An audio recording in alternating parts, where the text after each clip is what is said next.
குடும்ப கட்டமைப்பாக இருக்கட்டும், அல்லது அண்ணன் சொல்கிற மாதிரி வேலைவாய்ப்பு எதிர்கொள்ளும் பிரச்சனைகளாக இருக்கட்டும், இப்படி எல்லாம் கலந்து பார்த்தீங்கன்னா ஒரு விஷயம் மட்டும் உண்மை நல்லாவா தெரியுது.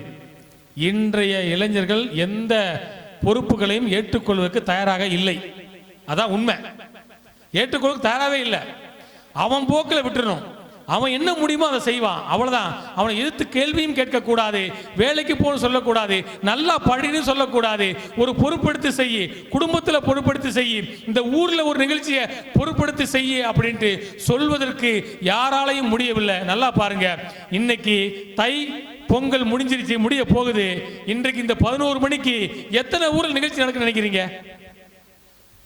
வர்றப்ப பார்த்தா ஒரு 3 ஊரில் 2 ரேடியோ கட்டியிருக்காங்க, 2 ஏதோ பாட்டு பேச்சு போட்டி, பாட்டு போட்டி, நடன போட்டி எதுவும் நடந்துகிட்டு இருக்கு.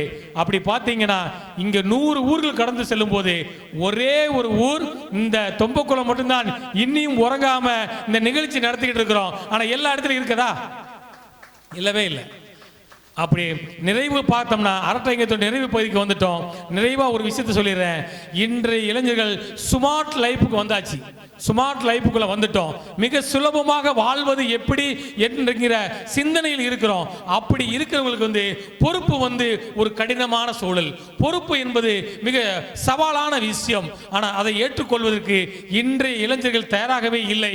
அதற்கு அடிப்படை காரணம் இவர்கள் பேசிய அத்துணை காரணங்களும் உண்மை என்றுதான் கூறி விடைபெறுகிறேன். நன்றி, வணக்கம். இந்த வாய்ப்பை வழங்கிய தொம்பக்குளம் யூத் வெல்ஃபேர் அசோசியேஷனுடைய அனைவருக்கும், ஊர் பொதுமக்கள் அனைவருக்கும் நன்றி தெரிவித்துக் கொள்கிறேன்.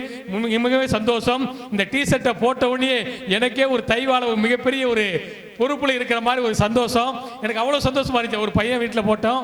அதே மாதிரி இந்த நிகழ்ச்சியை நீங்கள் வருஷம் நடத்துறீங்க. உண்மையிலேயே பாராட்டுக்கள்.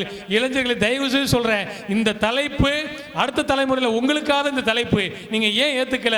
உங்களுக்கு குடும்ப பிரச்சனை இருக்கும், கல்வி பிரச்சனை இருக்கும், பொருளாதார பிரச்சனை இருக்கும், வேலைவாய்ப்பு பிரச்சனை இருக்கும், தகவல் தொழில்நுட்பத்தில் அடிமையாக இருப்பீங்க. அதை தாண்டி நீங்கள் இந்த தைவாவை நடத்ததா உங்கள் ஊர் மிகப்பெரிய வரலாற்றை எழுதிக்கிட்டே வருது.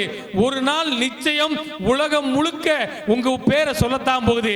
அதற்கு நீங்கள் அர்ப்பணிப்புடன் செய்கின்ற இந்த தைவா என்கின்ற அமைப்பு உலகம் முழுக்க பேசப்படும்.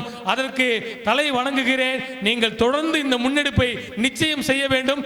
அடுத்த தலைமுறைக்காக நீங்கள் நிறைய பாடுபட வேண்டும் என்று சொல்லி விடைபெறுகிறேன். நன்றி, வணக்கம்.